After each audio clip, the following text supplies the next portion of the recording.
अस्सलामुअलैकुम। मैं शगुफ्ता वाहिद Faiz educational institute में उर्दू पढ़ाती हैं।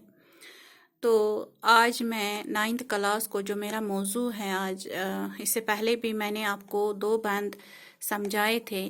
तो ये नज़म जो है तालीम से बेतवज्जी का नतीजा, जो कि हाल ही ने लिखा है ये नज़म, जिसमें वो यही नसीहत कराने की कोशिश करते हैं या ये बावर कराने की कोशिश करते हैं कि हर इंसान को, चाहे वो किसी समाज में हो, चाहे कोई घर में हो कोई फ़र्द, चाहे कोई किसी भी मुल्क का हो, हर एक को तालीम हासिल करना ज़रूरी है, क्योंकि जिससे उसको बहुत सारे फ़ायदे हासिल होते हैं।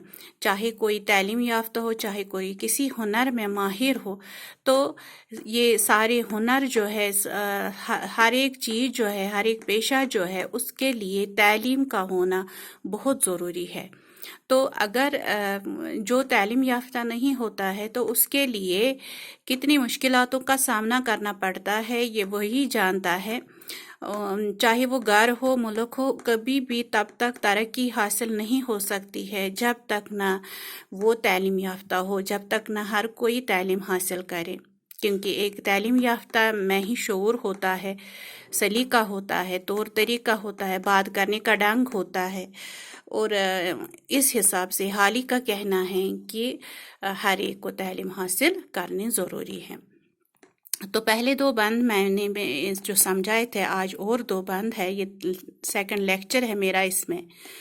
कि शायर का कहना है हुनर और फन वहाँ है सब घटते जाते, हुनरमंद है रोज़ व शब घटते जाते। घटते का मतलब है काम होना, यानी कि दिन रात वहाँ पर जो लोग तालीम याफ्ता नहीं होते हैं, जो किसी हुनर में माहिर नहीं होते, मतलब अगर कोई हुनरमंद है उस हुनर को दूसरा कोई नहीं सीखेगा तो वो हुनर कम होता जाता है और वो दिन रात कम होते जाते हैं। इस तरह मैं समझाऊंगी आपको। अगर एक घर में एक तालीम याफ्ता है या एक को कोई हुनर हासिल है, वो दूसरा भी सीखे या दूसरा भी वो तालीम हासिल करे, वरना ये रोज़ कम होता जाएगा।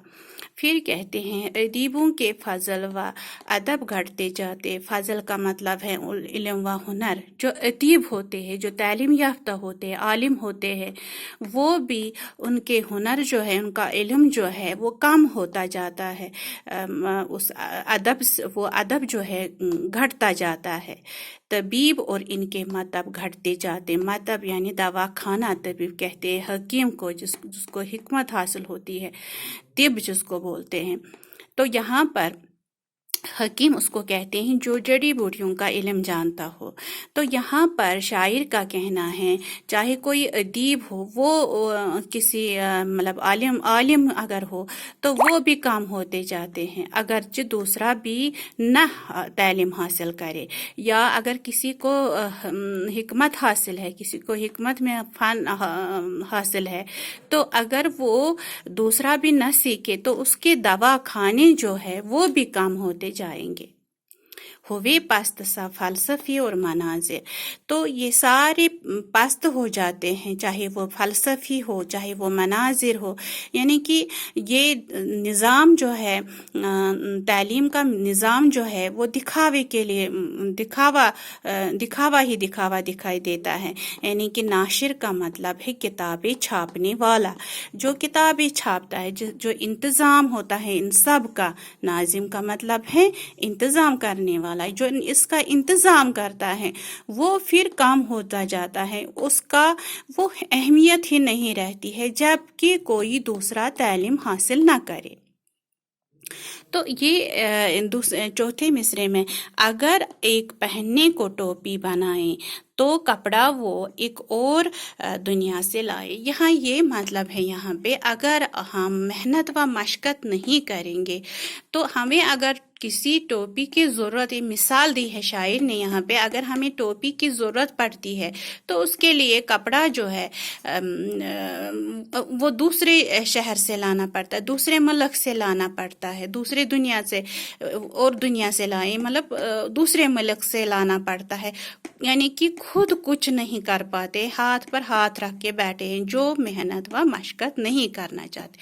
शायर ने यहाँ पर 7 बंद हैं, इसने हाली ने दी है, तो 7 बंद में उसने अलग अलग बातें बयान की हैं। एक तरह से हकारत की है, उसने लोगों को तंज़ किया है कि कुछ लोग ऐसे होते हैं दुनिया में जो मेहनत व मशक्क़त से जी चुराते हैं, ख़ास तौर से तालीम से जी चुराते हैं। तो वो मिसाल दी है उसने कि किस तरह से उनको दूसरे मुल्कों से वो चीज़ें लानी पड़ती है जो उसको हासिल होती है, ज़रूरत होती है। जो सीने को वो एक सुई मंगाए, अब देखो एक सुई के लिए वो दूसरे मुल्क से लानी पड़ती है उसको वो सुई, तो मशरिक से मगरिब में लेने को जाए, यानी हकारत की है उन लोगों को की तरफ, ये इशारा है जो खुद कुछ नहीं कर पाते हैं, दूसरे मुल्कों से उनको वो चीज़ें लानी पड़ती हैं, मेहनत व मशक्क़त नहीं कर पाते। हर एक शाई में गैरों के मोहताज है वो, यानी कि किसी और पर डिपेंड रहते हैं, दूसरों पर डिपेंड रहते हैं, गैरों पर डिपेंड रहते हैं, मोहताज हो जाते हैं। हर शाई का मतलब है चीज़, हर एक चीज़ के लिए उनको तरसना पड़ता है, मतलब खुद कुछ नहीं कर पाते हैं। अगरचे अल्लाह ताला ने हाथ दिए हैं, इन हाथों से हमें काम लेना है, अगरचे अल्लाह ताला ने दिमाग दिया है, इस दिमाग से काम लेना है हमें, तो ये एक तरह से हकारत की है शायर ने यहाँ पे। मैकेनिक्स का मतलब है मशीनों का इल्म जो जानता है, मैकेनिक्स की रूह में ताराज है, वो ताराज का मतलब है बर्बाद। तो ये सारा मशीनी दौर जो है, मशीनों का इल्म जो जानता है वो सारा बर्बाद फिर हो जाता है अगरचे एक इंसान जो है इन सब पर न चले, जो फ़न है, हुनर है, जो काबिल है, अगर दूसरे भी इससे कुछ सबक हासिल ना कर ले तो उन्हें इन मुश्किलातों का सामना करना पड़ता है। तो हर वक्त वो फिर मायूसी का रोना रोते हैं, लेकिन दुखों का रोना रोते हैं। अगर वो खुद इन खुशियाँ हासिल कर सकते हैं तो तालीम जो है हर हाल में हासिल करनी, चाहे वो लोग किसी भी पेशे में क्यों ना हो, क्योंकि सर सईद का भी यही कहना है, अगर हमें तालीम हासिल करनी है नौकरी के पीछे नहीं भागना है, गवर्नमेंट नौकरी के पीछे नहीं, मगर अगर एक तालीम याफ्ता होगा किसी भी तिजारत में, किसी भी पेशे में, तो उसको वो ये जो तालीम जो है वो कभी भी उसको नुकसान नहीं उठाना पड़ता है, उसको हमेशा फ़ायदा ही फ़ायदा मिलता है, क्योंकि एक तालीम याफ्ता जो होता है दौलत उसके पीछे पीछे चलती है, वो दौलत के पीछे नहीं, दौलत ही उस शख्स के पीछे पीछे चलती है जो तालीम याफ्ता होता है। तो आज मैंने और 2 बंद आपको समझाए, उम्मीद है आप इसको अच्छी तरह से समझ गए होंगे। अगर कहीं पर भी कोई भी लफ्ज़ ऐसा बंद जो है समझ नहीं आया तो मुझे व्हाट्सएप के ज़रिए मैसेज करना। बाकी खुदा हाफिज़।